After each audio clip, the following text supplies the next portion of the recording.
Hello ಎಲ್ರಿಗೂ ನಮಸ್ಕಾರ. Kannada ma'am here YouTube ಚಾನಲ್ಗೆ ಮತ್ತೊಮ್ಮೆ ನಿಮಗೆಲ್ರಿಗೂ ಸ್ವಾಗತ. ಇವತ್ತಿನ ವಿಡಿಯೋದಲ್ಲಿ ಮೊಟ್ಟೆ ಗ್ರೇವಿ ಸಿಂಪಲ್ಲಾಗಿ ಹೇಗೆ ಮಾಡೋದು ಅಂತ ನೋಡುವ. ಮನೆಯಲ್ಲಿ ತರಕಾರಿ ಇಲ್ಲದೆ ಇದ್ದಾಗ ಅಥವಾ ಬ್ಯಾಚುಲರ್ಸಿಗೆ ಟೈಮ್ ಇಲ್ಲದಿದ್ದಾಗ ಎಲ್ಲ ಮಾಡುವಂಥ ಈಸಿಯಾದ ವೇ ಇದು, ನಾನು ಹೇಳ್ತೇನೆ ನೋಡಿ. ಫಸ್ಟು ಬಾಣಲಿಗೆ ಎಣ್ಣೆ ಹಾಕಿ ಟೊಮೆಟೊ, ಈರುಳ್ಳಿ, ಬೆಳ್ಳುಳ್ಳಿ, ಶುಂಠಿ ಹಾಕಿ ಒಳ್ಳೆ ಫ್ರೈ ಮಾಡಬೇಕು. ಸೈಡಲ್ಲಿ ಮೊಟ್ಟೆನೂ ಬೇಯಕ್ಕಿಡಬೇಕು. ಟೈಮ್ ಬೇಗ ಸೇವ್ ಮಾಡೋಕ್ಕೋಸ್ಕರ ಮೊಟ್ಟೆನೂ ಬೇಯಕ್ಕಿಡಬೇಕು. ನಂತರ ಪುಡಿಗಳೆಲ್ಲ ಹಾಕಬೇಕು. ಖಾರದ ಪುಡಿ, ಅರಿಶಿನ ಪುಡಿ, ಜೀರಿಗೆ ಪುಡಿ, ಕೊತ್ತಂಬರಿ ಪುಡಿ ಇದ್ದರೆ ಅದನ್ನು ಹಾಕ್ಬೋದು. ಬೇಕಿದ್ದರೆ ಗರಂ ಮಸಾಲೆ ಪುಡಿನೂ ಹಾಕ್ಬೋದು.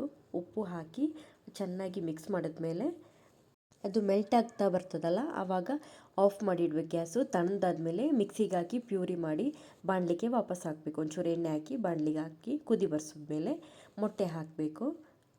ಹಾಫಾಗಿ ಕಟ್ ಮಾಡಬೇಕು, ಇಲ್ಲಾಂದರೆ 4 ಪೀಸಾಗೂ ಕಟ್ ಮಾಡ್ಬೋದು ನೀವು. ಮತ್ತು ಚೆಂದ ಒಳ್ಳೆ ಮಿಕ್ಸ್ ಮಾಡಬೇಕು. ಮಿಕ್ಸ್ ಮಾಡಿ ಕುದಿ ಬರೋವರೆಗೂ ವೆಯ್ಟ್ ಮಾಡಿ. ಸ್ವಲ್ಪ ಕೊತ್ತಂಬರಿ ಸೊಪ್ಪು ಇದ್ದರೆ ಉದುರಿಸ್ಬೋದು. ಆಮೇಲೆ ನೋಡಿ, ಇಷ್ಟೇ ಸಿಂಪಲ್ಲಾಗಿ ಚಪಾತಿ, ಗೀ ರೈಸು, ಜೀರಾ ರೈಸ್ ಜೊತೆ ಒಳ್ಳೆ ಆಗ್ತದೆ. ಮತ್ತು ಚಪಾತಿ ಮಾಡಲಿಕ್ಕೆ ಕಟಿಂಗ್ ಬೋರ್ಡ್ ನೋಡಿ, ನಾನು ಇದನ್ನೇ ಯೂಸ್ ಮಾಡ್ತೇನೆ. ತರಕಾರಿನೂ ಕಟ್ ಮಾಡ್ಬೋದು, ಅದ್ರ ಜೊತೆಗೆ ಚಪಾತಿ ಇದರಲ್ಲೇ ಮಾಡ್ತೇನೆ. ನನಗೆ ಒಳ್ಳೆ ಆಗ್ತದೆ ಇದರಲ್ಲಿ ಮಾಡಲಿಕ್ಕೆ. ಸೊ ಸ್ಕ್ರೀನಲ್ಲಿ ಲಿಂಕ್ ಕೊಟ್ಟಿರ್ತೇನೆ ನಾನು, ನೀವು ಇಂಟ್ರೆಸ್ಟ್ ಇದ್ದರೆ ಚೆಕ್ ಮಾಡಿ ನೋಡಿ. ಒಳ್ಳೆ ಆಗ್ತದೆ, ಅಂಟೋದಿಲ್ಲ. ಹಾಗೆ ಚಪಾತಿ ಮೊಟ್ಟೆ ಗ್ರೇವಿ ರೆಡಿಯಾಗಿದೆ. ನೀವು ಟ್ರೈ ಮಾಡಿ ನೋಡಿ ಹೇಗೆ ಆಗ್ತದೆ ಅಂತ ಕಮೆಂಟ್ ಬಾಕ್ಸಲ್ಲಿ ತಿಳಿಸಿ.